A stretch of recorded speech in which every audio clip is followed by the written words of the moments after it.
वाकई ऐतिहासिक विदाई, क्योंकि अभी तक किसी भी जनरल को इस तरह की आखिरी विदाई नहीं दी गई थी। सीडीएस जनरल बिपिन रावत के अंतिम दर्शन में श्रीलंका, भूटान, नेपाल और बांग्लादेश की सेनाओं के कमांडर भी पहुंचे और दिल्ली की सड़कों पर जनरल जिंदाबाद के नारे गूंजते रहे। आपको बता दें, करीब 4 दशक सेना की सेवा करने वाले जनरल अनुशासन और ईमानदारी को अपनी जिंदगी का मूल मंत्र समझते रहे। आइए अब सुनते हैं जनरल रावत से जुड़ी कुछ अनसुनी कहानियां।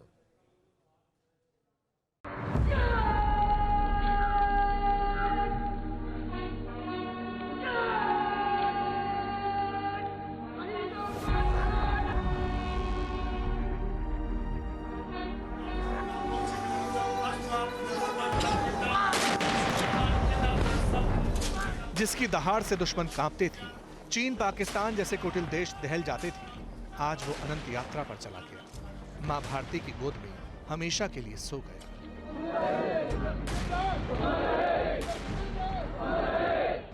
जिस जनरल को सर्जिकल स्ट्राइक की महारत हासिल थी, जिसने भारतीय सेना के आधुनिकीकरण का प्रण लिया था, आज वो पंचतत्व में विलीन हो गया। 135 करोड़ देशवासियों को रुला गया।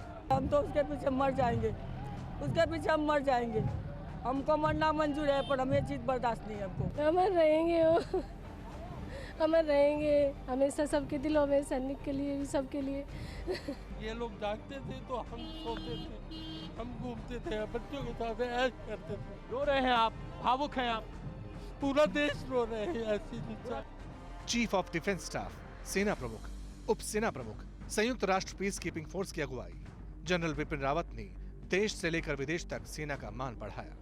सैन्य दलों की अगुवाई की और उनकी अगुवाई में ही डोकलाम पठार से लेकर लद्दाख तक चीनियों के खिलाफ भारतीय सैनिकों ने आक्रामक रुख दिखाया। पाकिस्तान को ईंट का जवाब पत्थर से दिया। बिपिन रावत साहब की पर्सनल जो ब्रेवरी है, उसके बारे में तो इन्होंने जब ये राष्ट्रीय राइफल की कमांड कर रहे थे एज ए ब्रिगेडियर, और उसके बाद ये बारामूला में डिवीजन की कमांड कर रहे थे द मेजर जनरल, तो इन्होंने बहुत फ्रंट से लीड किया था अपने ट्रुप्स को, और he was always the first person to lead the troops as senior officer. तो ये फिजिकल इनमें बहुत करेज था। भारतवर्ष माउंटेन वॉरफेयर के इस महायोद्धा को सीने में सम्मान के साथ जिंदा रखेगा। ऊंचाई पर जंग के इस महारथी को हमेशा याद किया जाएगा। जनरल को जानने वाले कहते हैं कि वो युद्ध के मैदान में जितने सख्त थे, आम जिंदगी में उतने ही सरल थे। सेना के सबसे बड़े अधिकारी, सीने पर दर्जनों मेडल, पहचान जनरल, लेकिन लोकप्रियता जवानों के बीच। इसीलिए हर रविवार को उनका घर जवानों के लिए खुला होता था, जहां जनरल रावत उनकी हर छोटी बड़ी शिकायतों का समाधान करते थे। सीडीएस बनने के बावजूद उन्होंने ये सिलसिला जारी रखा। सेना प्रमुख रहते हुए जनरल रावत ने जवानों के लिए अपना व्हाट्सएप नंबर उपलब्ध कराया था, ताकि वो सीधे चीफ से संवाद कर सके। जनरल रावत का जवानों के साथ लगाव का एक बेहद ही दिलचस्प किस्सा है। एक दिन एक जवान एक बहुत ही अजीब सी शिकायत लेकर जनरल रावत के पास पहुंचा। उसकी शिकायत ये थी कि शराब की लत के कारण उसे F5 कैटेगरी में डालकर नौकरी से निकालने का आदेश जारी कर दिया गया है, बल्कि इसी गलती की वजह से उसके अफसर को नशा मुक्ति प्रोग्राम में डाला गया। उस जवान की बात को सुनकर जनरल रावत ने तुरंत उसकी बर्खास्तगी का आदेश रद्द कर दिया। दरअसल जनरल रावत को भेदभाव से चिढ़ थी, भ्रष्टाचार के खिलाफ जीरो टॉलरेंस के हिमायती थे। वो अक्सर कहते थे कि भारतीय सशस्त्र बल सम्मान के लिए है, पैसे के लिए नहीं। इसीलिए जब कोई गड़बड़ी देखी तो तुरंत जांच के आदेश दिए।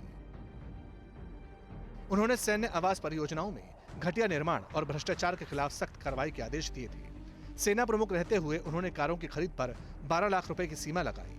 आर्मी कैंटीन से मर्सिडीज और ब्लू लेबल विस्की की खरीद पर रोक लगाई।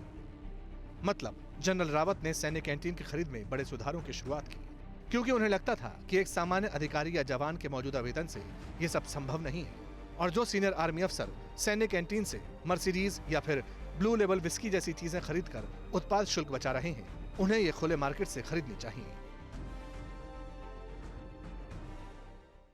परवाह देश की, सोमवार से शुक्रवार रात 10 बजे TV9 भारतवर्ष पर।